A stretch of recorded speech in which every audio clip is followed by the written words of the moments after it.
Hello my dear friends and students. आज से हम अपने इस वीडियो के माध्यम से समांतर माध्य ज्ञात करने की सीरीज को श्रृंखला को शुरू कर रहे हैं और उस श्रृंखला की कड़ी में समांतर माध्य ज्ञात करने की यह पहली वीडियो है जिसके माध्यम से आप अवर्गीकृत आंकड़ों के समांतर माध्य ज्ञात करने के तरीके के बारे में सीखेंगे। आपने कई वीडियोस YouTube पर देखे होंगे, लेकिन मुझे पूरा विश्वास है कि उन सभी वीडियोस की अपेक्षा यह मेरी वीडियोस आपके लिए बहुत ही गुणकारी, लाभकारी और बहुत ही ज्ञानवर्धक होगा, मुझे पूरा विश्वास है। तो समांतर श्रेणी समांतर माध्य ज्ञात करने की पहली सीरीज की पहली वीडियो में हम आपको 8 प्रश्न लेकर के आए हैं और इन 8 प्रश्नों के माध्यम से हम आपको समांतर माध्य ज्ञात करने के जो अवर्गीकृत आंकड़े के रूप में हैं उनको ज्ञात करने के बारे में बताएंगे। सबसे पहले हम समांतर माध्य के बारे में थोड़ी सी चर्चा कर लेते हैं, तब हम अपनी प्रश्न को आगे बढ़ाते हैं।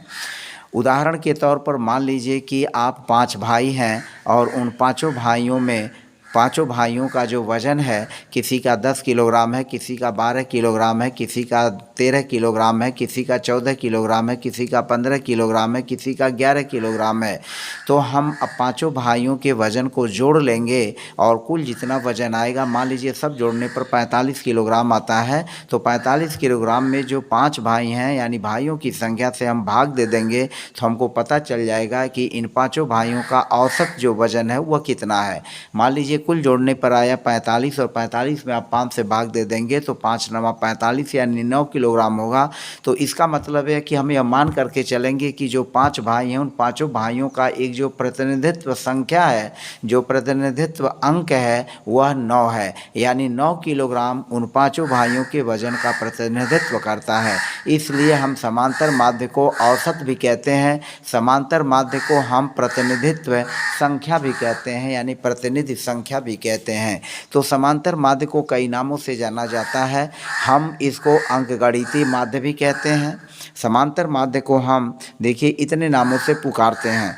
संक्षेप में अगर हम कहें कि 3 व्यक्तियों की लंबाई 150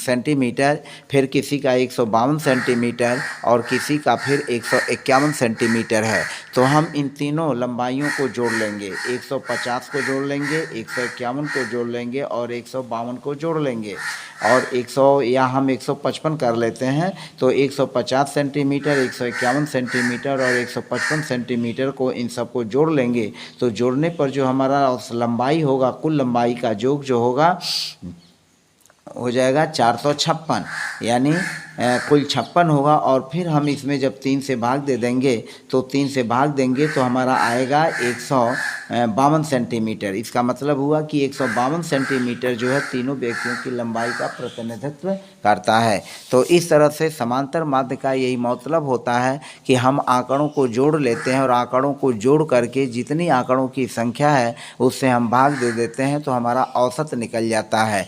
तो इसे संक्षेप में समांतर माध्य को हम देखिए क्या क्या कहते हैं। एक हमारा नाम है समांतर माध्य, इसका एक जो नाम है समांतर माध्य है, इसका दूसरा नाम हम इसको औसत भी कहते हैं, दूसरा औसत, तीसरा हम इसे केवल माध्य कहते हैं, इसे केवल माध्य भी कह सकते हैं, चौथा इसे हम अंकगणितीय माध्य भी कहते हैं।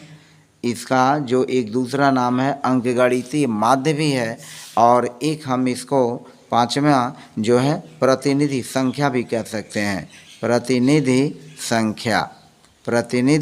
संख्या।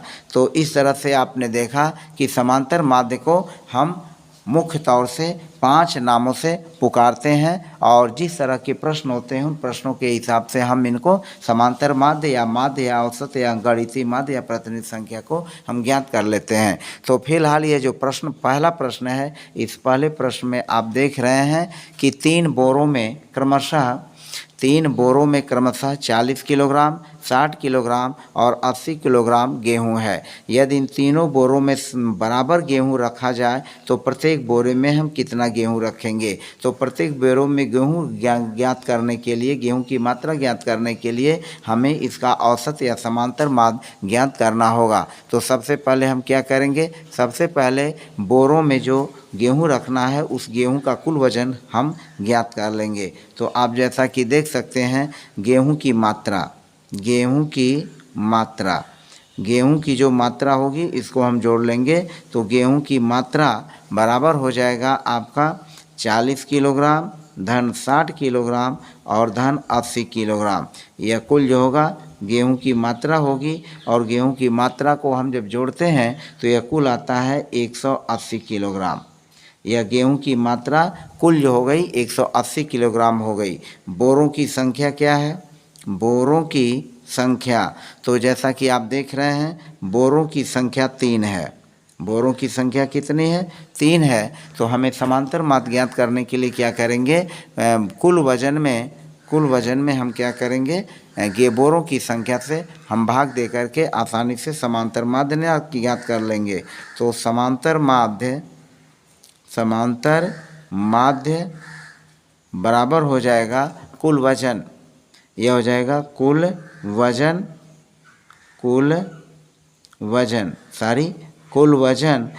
वजन बटे बोरों की संख्या, तो बोरों की संख्या से हम भाग दे देंगे। 180 में हमने 3 से भाग दिया, और 180 में 3 से भाग देने पर हमारा उत्तर आ जाएगा 60 किलोग्राम। तो इस तरह से आपने देखा कि 60 किलोग्राम जो है, 60 किलोग्राम और 60 किलोग्राम कुल 180 किलोग्राम गेहूं को हम 3 अलग अलग बोरों में बराबर मात्रा में रख सकते हैं। यानी 60 किलोग्राम पहले बोरे में, दूसरे बोरे में भी 60 किलोग्राम और तीसरे बोरे में भी 60 किलोग्राम।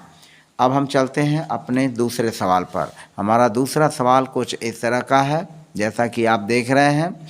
कक्षा 7 के 6 विद्यार्थी हैं, और कक्षा 7 के 6 विद्यार्थियों के पूर्णांक 100 में से प्राप्तांक निम्नलिखित हैं। 85 है, 73 है, 90 है, 64 है, 86 है और 70 है। तो इनकी हमें प्रतिनिधि संख्या ज्ञात करनी है। कहने का मतलब यह हुआ कि प्रतिनिधि संख्या को, वही जैसा कि मैंने पीछे बताया, हम इसे औसत या समांतर माध्य भी कहेंगे।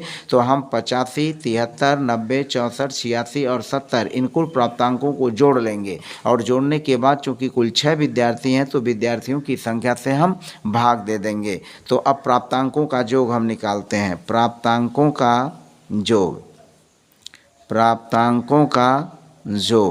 और प्राप्तांकों का योग आपका हो जाएगा कुल कितना, 85 धन 73 धन 90 धन 64 और धन 86 और धन 70। यह कुल प्राप्तांक है। इन प्राप्तांकों को जोड़ेंगे तो कुल प्राप्तांक जोड़ने पर आएगा 468। प्राप्तांकों का योग जो हुआ 468 हुआ, और कुल विद्यार्थियों की संख्या है 6। विद्यार्थियों की संख्या बराबर है 6। तो हम समांतर माध्य निकालेंगे, और समांतर माध्य बराबर हो जाएगा प्राप्तांकों का योग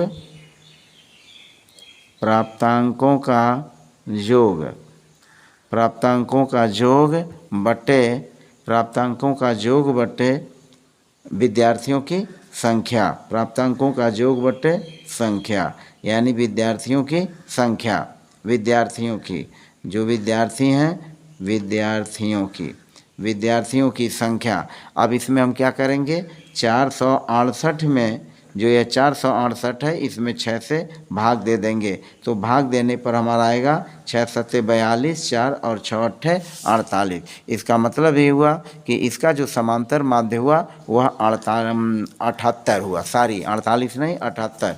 इसका समांतर माध्य जो हो गया 78 हो गया, 78 हो गया। तो कक्षा 7 के 6 विद्यार्थियों के जो पूर्णांक 100 हैं, उन 100 में से जो प्राप्तांक है उन प्राप्तांकों को हम जोड़ लेंगे और प्राप्तांकों को जोड़ करके हम 468 में प्राप्त विद्यार्थियों की संख्या से भाग दे देंगे तो हमारा समांतर माध्य आएगा 78। यानी इसकी प्रतिनिधि संख्या जो है कितनी है, 78 है। इसकी प्रतिनिधि संख्या कितनी हो गई, प्रतिनिधि संख्या हो गई 78, यानी समांतर माध्य 78 हो गया। अब हम चलते हैं अगले सवाल पर। यहाँ हम देखें प्रश्न 3 है और प्रश्न 3 में हमें क्या करना है, 1 से 15 तक की सभी विषम संख्याओं का समांतर माध्य ज्ञात करना है। 1 से 15 तक की सभी विषम संख्याओं का समांतर माध्य ज्ञात करना है। तो हम 1 से 15 तक की सभी विषम संख्याओं का समांतर माध्य ज्ञात करने के लिए हम 1 से 15 तक की संख्याओं को जोड़ लेंगे। तो 1 से 15 तक की सभी विषम संख्याएं, सभी विषम संख्याएं, 1 से 15 तक की सभी विषम संख्याओं का योग, 1 से 15 तक की सभी विषम संख्याओं का योग 1 धन 3 धन 5 धन 7 धन 9 धन 11 धन 13 और धन 15। 1 से 15 तक की सभी विषम संख्याओं का जोड़ हमने जोड़ लेना है। तो यह हो गया 15 तेरह 28, 28 11 39, 39 9 48, 48 7 55, 55 5 60, 60 4 64, यह आएगा 64। यह कुल जोड़ आएगा 64। और विषम संख्याओं की संख्या कितनी हो गई, विषम संख्याओं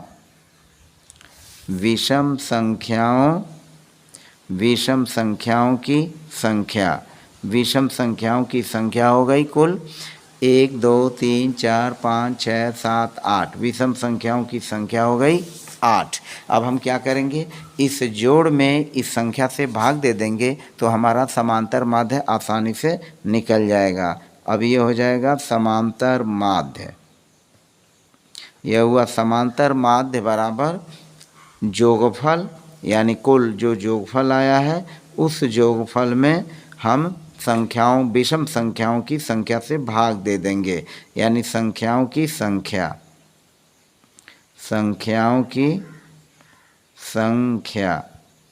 वो कौन है, विषम संख्याओं की संख्या से भाग दे देंगे। तो 64 में हम क्या करेंगे, 8 से भाग दे देंगे, हमारा भागफल आएगा 8। इसका मतलब हुआ कि 1 से 15 तक की सभी विषम संख्याओं का समांतर माध्य कैलकुलेट करने पर 8 आएगा। तो विषम संख्याओं को लिख करके इनको जोड़ लेंगे, जोड़ने पर कुल 8 से भाग दे देंगे। अब चलते हैं अगले चौथे सवाल पर। 1 से 20 तक की सभी सम संख्याओं का समांतर माध्य हमें ज्ञात करना है। तो यहाँ क्या करेंगे, 1 से 20 तक की सभी सम संख्याएं लिख लेंगे। तो 1 से 20 तक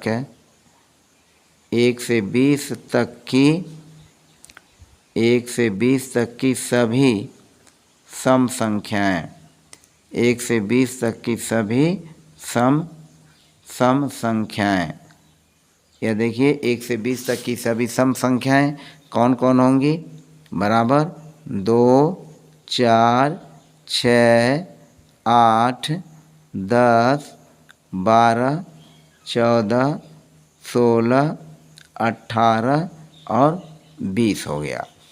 2 4 6 8 10 12 14 16 18 20। अब इसका हम क्या करेंगे, जोगफल ज्ञात कर लें, जोगफल ज्ञात करेंगे। अब यहाँ जोगफल ज्ञात करने के लिए हम एक जो ग्रीक सिग्मा के अक्षर का उपयोग कर रहे हैं और हम इसको ऐसे लिखते हैं, ऐसे बनाइए फिर इसको ऐसे करिए, ऐसे हम इसको पढ़ते हैं सिग्मा। और यह सिग्मा जो होता है योग का संकेत बताता है। तो मान लीजिए कि यह सिग्मा एक्स, यह पदों का यह कुल जोड़ हो जाएगा। हम इसको x1 मान लेंगे, इसको x2 मान लेंगे, इसको x3 मान लेंगे, इसको x4 मान लेंगे, इसको x5 मान लेंगे, इसको x6 मान लेंगे, इसको x7, x8 और x9 और x10। तो योगफल जो हो जाएगा वह जो होगा x1 plus x2 plus x3 plus x4। इसी तरह से हम आगे चलते चले जाएंगे और 1 2 3 4 5 6 7 8 9 10 और यह हो जाएगा x10 और बट्टे जो पदों की संख्या होगी वह लिखेंगे पदों की संख्या। तो पदों की यहाँ हो जाएगा संख्या, क्या हो जाएगा? पदों की संख्या, यह हो जाएगा पदों की संख्या। और इसके बाद हम आसानी से इसको हल कर लेंगे। यह जोड़ लेंगे सब, 2 धन 4 धन 6 धन 8 धन 10 धन 12 धन 14 धन 16 धन 18 और फिर हो जाएगा धन 20, धन 20, यह हो जाएगा धन 20 और बटे कुल 1 2 3 4 5 6 7 8 9 10 पदों की संख्या है 10। इस 10 से भाग दे देंगे। अब आप देखें सब इसको जोड़ लेंगे। 20 18 38 6 44 10 54 54 4 58 58 10 68 2 70 10 80 80 10 90 90 10 100 और 100 110। यह कुल जोड़ने पर आया 110 और बटे यह 10 संख्या है, इससे हम भाग दे देंगे तो हमारा समांतर माध्य जो आ जाएगा वह कितना हो जाएगा? 11।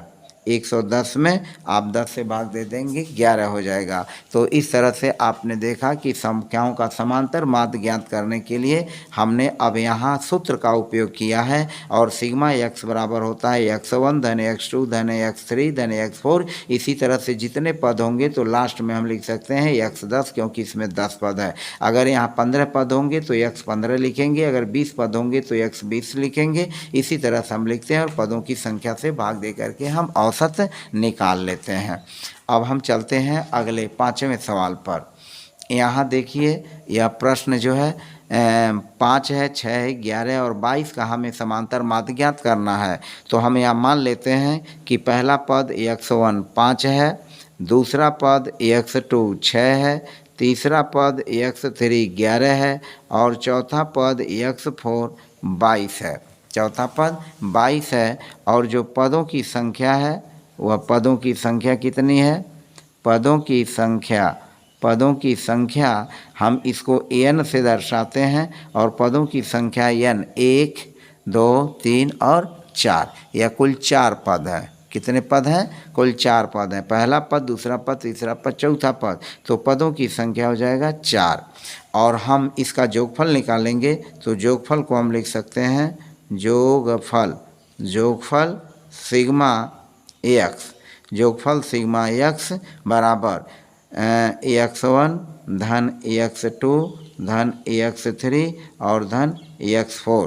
हम जोड़ लेंगे इसको और जोड़ने पर देखिए कितना आता है? 5 x1 5 x2 6 x3 11 और x4 22। यह कुल जोड़ने पर कितना आएगा? 5 6 11 और 11 दूनी 22 22 44। यह कुल जोड़ने पर आया 44। अब हमें इसका समांतर माध्य ज्ञात करना है। तो आप समांतर माध्य जो है आसानी से ज्ञात कर सकते हैं। समांतर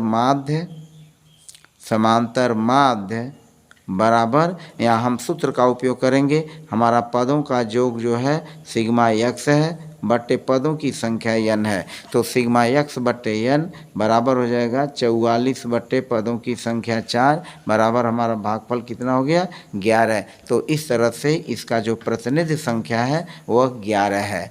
तो इस तरह से विभिन्न प्रकार के उदाहरणों के माध्यम से आप आसानी से जो है इन प्रश्न समांतर माध्य को ज्ञात कर सकते हैं। और ये जितने मैं बता रहा हूँ ये सब अवर्गीकृत आंकड़े हैं, यानी इन आंकड़ों को का जो है योगफल हम ज्ञात करके और उसमें कुल पदों की संख्या से भाग दे देते हैं तो हमारा जो है समांतर माध्य निकल जाता है। इस तरह से अब चलते हैं हम छठवें सवाल पर। और छठा सवाल आप देख सकते हैं कि 11 से 15 तक की सभी प्राकृतिक संख्याओं का हमें समांतर माध्य ज्ञात करना है। तो इसके लिए भी हम पहले क्या करेंगे, 11 से 15 तक 11 से 15 तक 11 से 15 तक की सभी प्राकृतिक संख्याएं लिख लेंगे। सभी प्राकृतिक संख्याएं, सभी प्राकृतिक संख्याएं 11 से 15 तक की सभी प्राकृतिक संख्याएं बराबर हो जाएगा 11, फिर 12, फिर 13, फिर 14 और फिर 15।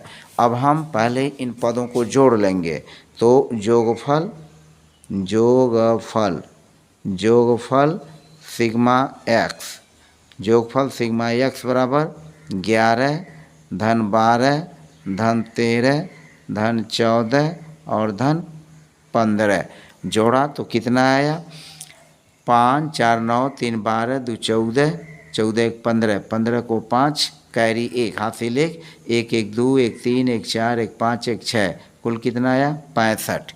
जोड़ा गया तो कुल 65 हुआ। पदों की संख्या कितनी है, पदों की संख्या यहाँ देखें, पदों की संख्या n, पदों की संख्या n 1 2 3 4 5 है। पदों की संख्या 5 है, पहला पद, दूसरा पद, तीसरा पद, चौथा पद और पांचवा पद। पदों की संख्या 5 है, इसलिए समांतर माध्य। अब समांतर माध्य ज्ञात करने के लिए हम क्या करेंगे, समांतर माध्य बराबर हो जाएगा सिग्मा एक्स बटे एन। सिग्मा एक्स 65 हुआ, यह जो सिग्मा एक्स है यह 65 हो गया, यानी पदों का जोगफल 65 और पदों की संख्या n 5 से भाग दे देंगे तो 5 से भाग देने पर आएगा यह 13। यानी इस 11 से 15 तक की सभी प्राकृतिक संख्याओं का जो समांतर माध्य आएगा वह 13 होगा। तो इस तरह से आपने जो देखा कि हमने जो इन उदाहरणों के माध्यम से आपको अवर्गीकृत आंकड़ों का समांतर माध्य सिंपल तौर पर, साधारण तौर पर भी सीखा है कि पहले संख्याओं को जोड़ लीजिए, जोड़ करके पदों की संख्या से या संख्याओं की संख्या से भाग दे दीजिए। हमने कुछ उदाहरणों में आपको सूत्र का यूज किया और सूत्र का यूज जो है वह थोड़ा सा हमारे समय की बचत कर देता है और लिखावट में कमी कर देता है और हम आसानी से सवालों को लगा लेते हैं। तो फिलहाल बने रहिए इस वीडियो में और देखते रहिए मेरा चैनल एस्पेक्ट्स ऑफ मैथमेटिक्स, और इसके माध्यम से आप अपने गणित के कमजोरियों को आसानी से दूर कर सकते हैं। मैंने अन्य प्रकार के कई वीडियोस डाले हुए हैं, आप जाकर के उन वीडियोस को देख सकते हैं। और बीच में पुनः आपसे रिक्वेस्ट है कि इस वीडियो को लाइक, सब्सक्राइब और शेयर करना न भूलें। हम चलते हैं अपने अगले 7वें बीम प्रश्न पर। 7वां प्रश्न कुछ इस तरह का है कि 2, 5, 8, 10, 13, 14 और 12 का समांतर माध्य हमें ज्ञात करना है। तो हम क्या करेंगे, इन सभी संख्याओं को जोड़ लेंगे। तो लिखेंगे जोगफल, हम सभी संख्याओं को जोड़ लेते हैं। जोगफल बराबर हो जाएगा 2 धन 5 धन 8 धन 10 धन 13 धन 14 और फिर धन यह हो गया 12। इन सबको जोड़ने पर देखिए कितना आता है, 2 5 7, 7 8 15, 15 10 25, 25 13 38, 38 और 14 52, 52 52 और 12 हो जाएगा 64। यह कुल हो गया 64। पदों की संख्या कितनी है, 1 2 3 4 5 6 7। पदों की संख्या जो है 7 हो गया और इसी को हम कहते हैं सिग्मा एक्स। जो सिग्मा एक्स हो गया 64 हो गया। पदों की संख्या हो गई 7। पदों की संख्या हो गई 7, 1 2 3 4 5 6 7। अब हम समांतर माध्य ज्ञात करने के लिए क्या करेंगे, पदों की संख्या में, पदों के जोगफल में पदों की संख्या से भाग दे देंगे। तो समांतर माध्य बराबर हो जाएगा सिग्मा एक्स बटे पदों की संख्या n। सिग्मा एक्स हमारा जो है 64 बटे पदों की संख्या 7। तो 7 से भाग देंगे तो यह भागफल होगा 7 9 63, एक शेष बचेगा तो हम दशमलव बढ़ा लेंगे, 7 1 7, फिर 3 शेष बचेगा, फिर 7 चौक 28, यानी लगभग 9.14 जो होगा इस प्रश्न 7वें के का जो है उत्तर होगा, यानी पदों का जो समांतर माध्य होगा वह 9.14 के लगभग होगा। अब हम अपने 8वें प्रश्न को हल करने के पहले कुछ समांतर माध्य के बारे में हम चर्चा भी कर लेते हैं। आपने जितने उदाहरणों को देखा उससे आपको क्या निष्कर्ष निकला कि जो प्राप्त समांतर माध्य होता है वह प्रश्न में दिए गए आंकड़े से अधिक नहीं होता। यानी जो भी हम समांतर माध्य निकालते हैं और जो आंकड़े में मान दिए रहते हैं उन मानों से अधिक नहीं होता। और जो समांतर माध्य होता है वह जो आंकड़े दिए रहते हैं उन आंकड़ों के मानों से कम ही होता है। अब हम अपने 8वें प्रश्न को देखते हैं कि कक्षा 7 के 10 शिक्षार्थियों के भार क्रमशः 56 kilogram, 42 kilogram, 40 kilogram, 38 kilogram, 52 kilogram, 48 kilogram, 40 kilogram, 40 kilogram, 54 kilogram तथा 40 किलोग्राम हैं। उनके भारों का समांतर माध्य ज्ञात करना है। तो हम यहाँ जोगफल निकालते हैं और सीधे लिखते हैं भारों का जोगफल, भारों का जोगफल। और भारों का जोगफल हम पहले जोड़ लेंगे। तो जो भारों का जोगफल हुआ वह हुआ 56 किलोग्राम धन 42 किलोग्राम धन 40 किलोग्राम धन 38 किलोग्राम धन 52 किलोग्राम धन 48 किलोग्राम धन 40 किलोग्राम फिर धन 40 किलोग्राम धन 54 किलोग्राम और धन 40 किलोग्राम। और इन सब को जोड़ेंगे तो जोड़ने पर हमारा आएगा कुल 450 किलोग्राम। आप जोड़ करके इसको चेक भी कर सकते हैं। तो यह हो गया 450 किलोग्राम। जोड़ भी लेते हैं। 4 8 12, 12 2 14, 14 8 22, 22 2 24, 24 6 30 को शून्य हासिल 3, 4 3 7 5 12, 4 16, 4 20, 4 24, 5 29, 3 32, 4 36, 4 40, 40 और 5 45। तो कुल 450 किलोग्राम भार हो गए। अब जो है शिक्षार्थियों की संख्या कितनी है? 10 है। शिक्षार्थियों की जो संख्या है वह 10 है। शिक्षार्थियों की